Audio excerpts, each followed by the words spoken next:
Ok les gars, aujourd'hui ça va être une vraie vidéo, ça va être encore une fois une vraie vidéo. Les frérots, aujourd'hui je vais vous expliquer comment être plus convaincant, comment parler en étant convaincant, comment faire pour convaincre une personne lorsqu'on s'exprime, lorsqu'on échange avec elle, lorsqu'on fait une joute verbale. Les gars, c'est très simple. Ici, je vais vous parler des basiques, de la base, d'accord? En une vidéo, je ne vais pas tout vous expliquer. On va rentrer dans le détail justement lorsque vous aurez assimilé ce que je vais parler d'ici. Hein. Là, je suis en position professeur for real, Mister for real, vous m'appelez comme vous voulez, et on va bien s'amuser. Dites-moi toujours si vous aimez ce concept en commentaire, ça me pousse à justement à aller encore plus loin. Donc, comment être convaincant? On ne va pas perdre de temps, on attaque directement le sujet. Pour être convaincant, il faut utiliser certaines techniques. Vous avez vu que lorsque vous parlez avec les gens d'aujourd'hui, spécialement les hommes, les gens sont chiants. Tu n'as pas envie de les écouter, ils sont ennuyants, et surtout, tu n'as pas envie de les suivre. Un mec qui dit, ouais, moi, j'ai une idée, ce serait bien qu'on fasse ça, mais tu essaies d'échanger avec lui. Ah ouais, ton idée, elle peut être exploitable. Le mec, il ne sait même pas défendre ce qu'il veut. Comment tu veux atteindre ce que tu souhaites obtenir dans la vie si tu ne sais même pas défendre tes idées, défendre tes pensées?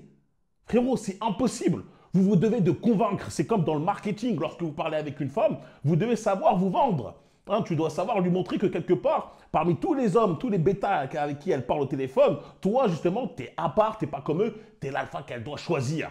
Vous voyez ce que je veux dire? Et ça, c'est en étant convaincant. On va utiliser certaines techniques, mais je vais faire une vidéo à part sur comment parler avec les meufs, quel point il faut suivre. Bon, bref. Donc, comment convaincre une personne lorsqu'on échange des idées? C'est simple. La première des choses, ils vont me dire, ouais, Brian, mais c'est logique, c'est logique. Les gars, je vous ai dit, je parle des bases au début. Je parle des bases. Premièrement, s'exercer plus. S'exercer plus. J'espère que vous voyez bien. Les gars, vous allez dire, c'est normal, c'est normal. Eh les gars, je vous ai déjà expliqué 1 milliard de fois sur cette chaîne. Souvent, la réponse pour être bon dans un domaine, c'est la même. C'est la même partout. Faire plus. Comment je fais pour être plus musclé? Entraîne-toi plus dur. Comment je fais pour avancer plus vite dans mes projets? Travaille plus. Frérot, c'est toujours comme ça. Comment je fais pour gagner plus? Travaille plus. Tu dois toujours faire plus. On doit toujours faire plus d'efforts. Il y a des mecs qui essayent, ils veulent savoir bien parler, avoir tout simplement une bonne éloquence. Tu les vois, ils ne s'exercent jamais. Ils ne parlent jamais. Mais j'ai pas d'amis, Brian. J'ai pas d'amis. Va t'inscrire dans un club. J'en ai marre des mecs qui me disent j'ai pas d'amis, j'ai pas d'amis. C'est normal, tu sors jamais de chez toi. Si tu sors jamais de chez toi, comment tu penses que les gens vont te rencontrer? Ils vont frapper à ta porte. Salut, je vais être ami avec toi. Non, frérot, tu sors, tu t'ouvres au monde. Tu te rends disponible. D'accord? Et lorsque tu es dans un groupe d'amis, un groupe de copains, etc., eh ben, tu vas faire comme je l'ai dit. Hein, je l'ai répété des centaines de fois cette anecdote. Tu vas dire, Brian, tu radotes. Je radote pas. C'est comme ça qu'on fait la différence entre un menteur et un mec qui dit la vérité. Hein, lorsqu'il rebalance ses anecdotes, elles sont exactement les mêmes. Voilà pourquoi je rebalance toujours la même. Moi, à l'époque, pour m'exercer, faire en sorte parce que tout simplement, je voulais être plus convaincant, je voulais avoir une aisance beaucoup plus facile à l'oral, parler beaucoup plus facilement. Et ben, lorsqu'on parlait avec mes amis, je me mettais toujours du côté inverse. On va dire, ouais, par exemple, il va aimer tel film. Ouais, on sort d'un film, ouais, j'ai bien aimé. Même si j'ai aimé le film, je vais me mettre dans la position du gars qui n'a pas aimé. Et je vais argumenter. Voilà, tac, argumenter. Pourquoi? Ça va me forcer à parler. Les mecs vont dire, mais non, t'as vu ça? Ça te force. Tu t'exerces. Et tu essayes comme ça. Ne deviens pas non plus le mec lourd. Hein, le mec toujours lourd, à toujours être à l'inverse de ses potes, etc. Parce qu'après, tu vas être viré du groupe. Mais en tout cas, fais en sorte de pouvoir t'exercer comme ça. C'est une très bonne manière. Ou sinon, après, si tu vas aller dans l'extrême, il y a des clubs d'éloquence, etc. Frérot, moi, je n'irai pas jusqu'à là. Tu vois, juste avec tes potes, ça suffit largement. Hein? Donc, tu t'exerces à parler. Même parfois tout seul chez toi. Hein, j'ai dit tout seul chez toi, pas tout seul dans la rue. Commence pas à parler dans le métro tout seul, dans le bus, tu vas passer pour le fou. Le fou du métro, le fou du bus. Non, tu parles tout seul devant ton miroir, tu t'exerces à dire certaines phrases, etc. Ok? S'exercer plus. C'est comme ça que tu vas pouvoir parler d'une manière plus simple à l'oral et plus facile, sans bégaiement. Et ça, on arrive toujours au deuxième point. Comment être plus convaincant lorsqu'on parle d'un sujet où on essaye de protéger, on essaye de défendre une idée qu'on a? Déjà, on bégaye pas. On ne bégaye pas, on n'est pas. Deuxièmement, pas de bégaiement. Pas de bégaiement. Slash. Je voudrais dire. Si, mais en fait, c'est si bien que. Mais qu'est-ce que tu. Frérot, les gars, arrêtez. Pourquoi les mecs bégayent? Pourquoi les mecs font des... On pourrait dire que c'est le stress, mais c'est surtout aussi le manque de maîtrise. Ils parlent de sujets qu'ils ne maîtrisent pas. Vous devez absolument partager tout simplement, parler en tout cas, être convaincant sur des sujets que vous maîtrisez. Vous ne pouvez pas convaincre sur quelque chose que vous ne maîtrisez pas, dont vous ne maîtrisez pas les bases, etc. Parce que dès le départ, on va vous lancer un contre-argument, vous allez être perdu. Donc pour éviter les bégaiements, lorsque vous voulez vous convaincre une personne que le choix que vous proposez est le meilleur, vous devez être solide. Hein, vous devez avoir du backup sur les réponses que la personne en face de toi va donner. D'accord? C'est simple. Et si c'est par rapport au stress, frérot, t'as quoi ici? Vous avez quoi ici? Comment ça se fait que parler te fait stresser? Les gars, moi, je vous ai dit, j'accepte que tu stresses lorsque tu as 14 piges, et encore 14 piges, ça commence à être chaud, mais tu es au collège, tu es en primaire, tu es devant les autres, je suis un peu timide, et tout. Il y a des mecs qui ont 35 piges qui viennent me dire, j'ai un peu du mal à m'exprimer devant les autres. Frérot, réveille-toi. J'ai envie de venir devant chez toi, te mettre une gifle. Comment ça, à 35 ans, tu as peur de parler devant les autres? C'est à quelle heure que tu vas te réveiller? C'est à quel âge? Au bout d'un moment, les frérots, il faut un électrochoc, tu vois. Il faut arrêter de dire, ouais, moi, je vais prendre une pédagogie, je sais pas, on va aller voir un orthophoniste et tout. Non, frérot, je vais te réveiller. Je vais te crier dessus et te dire, arrête d'avoir peur de parler aux autres. C'est pour ça que je vous dis, il faut faire des sports de combat. Parce que lorsque tu vas faire un sport de combat, tu vas te prendre une patate, tu vas te prendre tu vas te prendre un middle, etc. Tu vas voir que ça fait mal. Et que lorsque tu parles avec une personne, c'est pas aussi violent. Donc, il n'y a aucun risque. Tu ne vas pas te faire blesser, tu ne vas pas te blesser, c'est pas dangereux. Tu vois, les gens, ils ne savent pas c'est quoi le danger, etc. C'est pour ça qu'ils stressent pour des choses qui sont futiles. D'accord? Donc, parlez toujours de sujets que vous maîtrisez pour éviter tout ce qui est bégaiement et perte de pensée. Et aussi, pourquoi il y a aussi ce bégaiement, cette perte de pensée lorsque vous parlez et que justement, à cause de ça, la personne en face de vous, elle décroche et dit, vas-y, on passe à autre chose. C'est parce qu'il faut savoir parler avec un bon rythme. Un bon rythme. Comme je vous parle là, moi, à l'instant, ça veut dire quoi? Déjà, j'écris pour éviter de vous perdre. Troisième chose, pour être convaincant, s'exercer plus, on doit parler plus, on doit éviter, lorsqu'on parle, d'être avec des bégaiements, je ne sais pas, et aussi, il faut avoir un bon rythme. Enfin, ouais, voilà, avoir un bon rythme. Pourquoi avoir un bon rythme? Vous avez vu, vous l'avez expérimenté, etc. Lorsque vous allez sur YouTube, par exemple, tu peux même taper un mec, ouais, comment bien parler, etc. Tu vas voir un mec qui va te faire. Alors, dans cette vidéo, je vais vous expliquer comment faire pour parler d'une manière intelligible, comment faire pour que les personnes se rallient à votre cause. Frérot, tu as envie déjà de cliquer sur skip. Tu as déjà envie de mettre en x2 parce que ce mec n'a pas un bon rythme lorsqu'il parle. Il ne sait pas quand accélérer, il ne sait pas quand ralentir, il ne sait pas quand jouer avec le silence.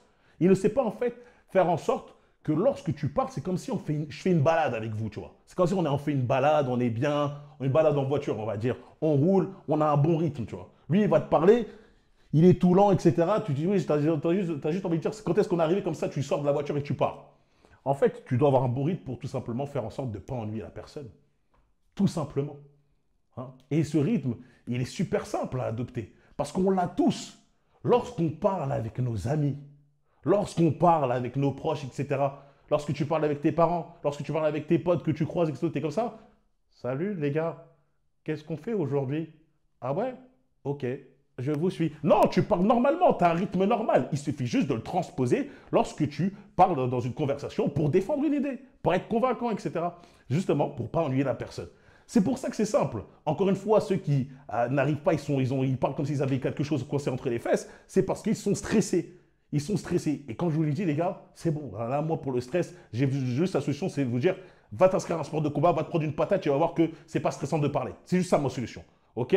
Donc, avoir un bon rythme pour lorsque tu parles, pour défendre une idée, etc., c'est super important. De toute façon, vous le voyez, tous ceux qui ont déjà assisté à ne serait-ce qu'un one-man show, etc., souvent là, tu vois, eux, c'est des super orateurs parce qu'ils sont capables de captiver une pièce, un stade, Accor Arena, etc., pendant 1h30 juste à parler. À votre avis, est-ce qu'ils ont un bon rythme? Bien sûr, ils arrivent à tenir en haleine. C'est super important. Inspirez-vous de ces personnes-là. On a tous des personnes qu'on kiffe, des sortes de idoles. On dit, ouais, lui, je pourrais l'écouter pendant 4 heures. Le mec, il parle pendant 4 heures, tu décroches pas. À ton avis, il maîtrise l'art du rythme. Il ne parle pas toujours sur le même ton monotone. Il est capable de changer, etc. C'est super important. Ok? Lorsque vous devez parler, pour être convaincant, pour être clair et pour faire en sorte qu'on vous apprécie, vous devez parler de cette manière-là. Quatrième chose, savoir écouter. Pourquoi? D'abord, je l'écris. On ne va pas perdre trop de temps. Savoir écouter. Pourquoi savoir écouter, les frérots? Parce que lorsque tu es en joute verbale, lorsque tu es en débat avec une personne, si tu es constamment en train de penser à ce que tu vas dire, tu ne vas pas entendre l'autre personne et des fois, tu vas taper complètement à côté. Tu vas parler, le mec il va dire non mais je ne t'ai pas parlé par rapport à ça, réponds d'abord à ce que je t'ai dit, etc. Mais aussi, la deuxième chose, c'est lorsque tu écoutes la personne, tu lui accordes de l'importance. Et c'est ultra important, c'est très important de lui accorder cette importance-là. Pourquoi? Car de base, ça va vous rendre déjà beaucoup plus sympathique à son égard. Mais imaginez juste seulement, vous parlez, vous êtes en débat avec une personne, et à chaque fois qu'elle parle, tous les arguments que vous lui balancez, elle fait abstraction. Hein, c'est comme si ça rentrait d'une oreille, ça ressortait de l'autre, elle n'en prend pas compte. Vous allez dire que cette personne, c'est une schise, c'est une schizophrène, elle ne comprend pas, etc. Elle veut avoir raison, qu'importe, on dirait qu'elle ne vous entend pas. Vous n'allez jamais, en tout cas, mettre ce débat en sa faveur et dire oui, bon, c'est bon, tu as raison, etc. Non, tu vas dire en fait, tu ne m'écoutes pas, tu parles toute seule, ça ne sert à rien de parler avec toi. Et bien, c'est pour ça que vous devez savoir écouter cette personne-là. En plus de ça, lorsque vous l'écoutez, vous devez ajouter 2-3 petits points, c'est-à-dire acquiescer sur certaines choses qu'elle va dire. Hein? Des choses minimes. Mais bien sûr, imaginez que vous parlez avec une personne et tous les points que vous donnez, tous les arguments que vous allez lui donner, eh ben, elle va tous les réfuter. Non, non, je ne suis pas d'accord, non, non, non, non. Ça va la rendre comment? Détestable. Hein, largement, vous n'allez même pas vouloir parler avec lui. Au bout d'un moment, vous allez couper court et dire, vas-y, je ne parle plus avec cette personne, etc. Ça ne sert à rien. Ça ne va pas vous rendre fort en débat. Ah, j'ai gagné. Non, c'est juste parce que le mec, il ne veut pas parler. Il voit que tu es une personne inutile et qui ne comprend pas, voire très peu intelligente. Moi, personnellement, j'ai un membre de ma famille qui est comme ça. Il veut toujours avoir raison. Hein, il se pense très convaincant parce qu'à chaque fois, toutes les personnes arrêtent de parler avec lui. Non, c'est juste parce qu'on parle avec toi, tu as l'impression que tu t'écoutes que toi. Elle n'écoute que lui. Et qu'en même temps, tous les arguments qu'on lui donne, il ne les entend pas. Vous voyez ce que je veux dire? Donc, ne soyez pas cette personne-là. Entendez la personne, acquiescez sur certains points, des points minimes, on est d'accord. Puis après, vous revenez avec un contre-argument, bam! Comme un coup de coude. Hein, c'est comme un combat. Et t'arrives, tu fais une combinaison, t'as vu, boum, jab, crochet, jab, boum, boum, boum, il voit pas le coup de coude qui arrive parce que c'était masqué par le crochet. Tu vois, ça lui prend du percute. Il dit, ah ouais, il m'a accepté ça. Oh, KO. C'est un combat en quelque sorte. Bref, savoir écouter la personne. Sixième chose, là, vous l'avez vu parce que je suis comme ça naturellement, mais vous devez l'être vous aussi. Pour pouvoir être convaincant lorsque vous parlez avec une personne, il faut savoir parler avec son corps. Son corps. Pourquoi savoir parler avec son corps? Les gars, c'est logique. Ça donne plus d'énergie, plus de vitalité à votre discours. C'est super important, encore une fois, pour ne pas ennuyer la personne et aussi pour faire en sorte de la charmer. C'est comme si tu charmes un cobra réel avec la flûte. Tu vois que le cobra, il commence à onduler parce qu'il commence à kiffer ta manière de parler et commenter. Avec les femmes, c'est la même manière. J'étais en rendez-vous avec une meuf, bon, c'était il y a un moment. Lorsque je parle en rendez-vous, je montre une certaine énergie. J'ai une manière de parler telle qui me rend, entre guillemets, charismatique, j'ose le dire. Et elle est là en mode, ah ouais, punaise, j'aime bien tes histoires, etc. Nanana. Je savais qu'elle allait y avoir brisage de dos. C'était évident, inéluctable. Donc, il faut savoir parler avec le corps. Parce que vous allez captiver beaucoup plus la personne. D'accord? Elle est beaucoup plus susceptible de vous rejoindre. Admettons, je prends un exemple à la stupide. On parle d'un restaurant. Je me dis, vas-y, ce restaurant-là, on va dans quel restaurant, celui-là ou celui-là? Il y a un mec qui va dire, ouais, ce restaurant-là-bas, il est super bien. Franchement, la bouffe, elle est cool. En plus, c'est un beau cadre et tout. Non, franchement, on devrait aller là-bas, les gars. Ah, je vous le dis, c'est super cool. Je prends une deuxième personne, il dit, ce restaurant là-bas? Non.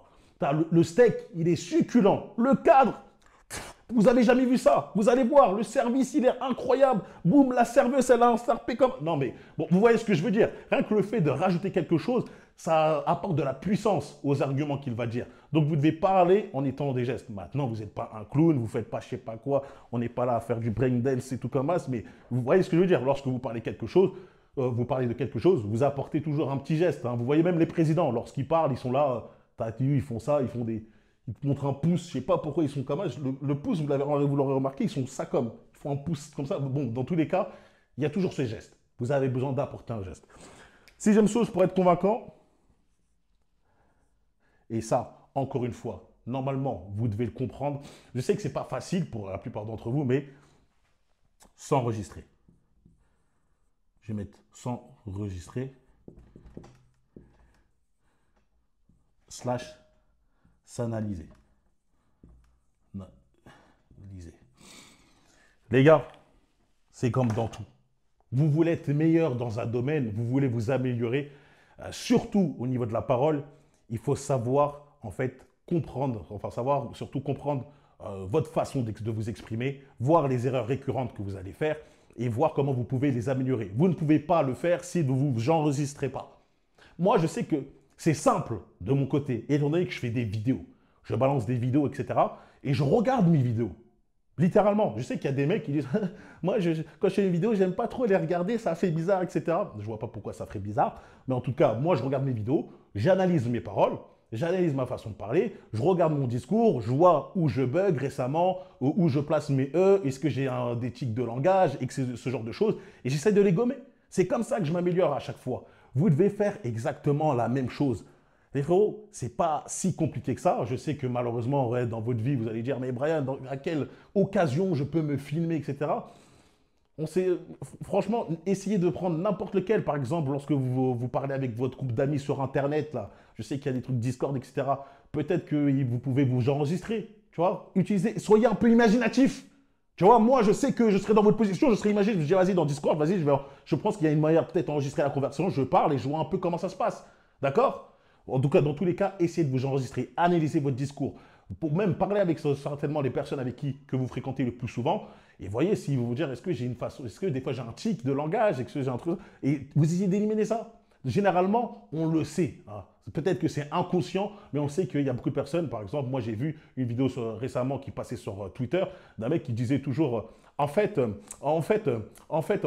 pour moi, ça décriminalise tout. C'est-à-dire que même des fois, lorsqu'il dit quelque chose de super intéressant, lorsqu'il dit quelque chose qui peut tout simplement nous divertir, etc., le fait de dire en fait, c'est-à-dire que ça le fait passer pour un teubé. En tout cas, pour moi, ça me fait penser qu'il est plus stupide qu'il ne l'est. Pourtant, il dit quelque chose de très intéressant. Hein. Il dit quelque chose qui est important et tout. Il développe une pensée. Mais sa manière de parler, sa manière de délivrer sa pensée, eh ben, pour moi, ça le rend un peu plus stupide qu'il ne l'est certainement pas. Donc, les gars, faites attention à tous vos tics de langage. Enregistrez-vous. Et vous allez voir que vous allez tout simplement améliorer votre façon de parler. En tout cas, moi, ça a marché, ça a fonctionné. À vous de me le dire hein, en commentaire. Brian, oui, je trouve que tu parles un peu mieux qu'avant. Ou sinon, ah, qu'est-ce que tu racontes, c'est n'importe quoi. Hein, on voit les bêta fragiles, hein, je vous vois déjà venir. Mais bref, ça, c'est mes 6 conseils pour être un peu plus convaincant. C'est la base. Je vous ai dit, c'est la base. Là, vous ne pensez pas que je suis allé dans les détails. Là, j'ai voulu aller dans les détails. Je n'ai pas envie de faire une vidéo de 1 heure. J'ai juste envie de commencer avec la base, comme ça. Vous assimilez ça, on passe directement à la partie 2 où on rentre dans les détails pour aller plus dans la profondeur, tout simplement. Je répète, s'exercer plus, pas faire de bégaiement, avoir un bon rythme, savoir écouter et aussi acquiescer et donner certaines choses à la partie adverse, parler avec son corps, avoir un bon langage lorsque tu parles, etc. Et s'enregistrer, s'analyser pour voir les erreurs fréquentes, des tics de langage, etc. que tu as pour pouvoir les gommer, les effacer. C'est aussi simple que ça pour être beaucoup plus convaincant et beaucoup plus être clair et précis lorsque vous parlez avec les autres, lorsque vous exposez une idée, lorsque vous défendez même une idée. D'accord? C'est le principe même de cette vidéo. Dites-moi si vous l'avez apprécié, si vous aimez toujours ce type de format. Dites-moi si vous voyez un peu mieux le tableau. Là, normalement, j'ai mis quelques caches pour éviter tous les reflets.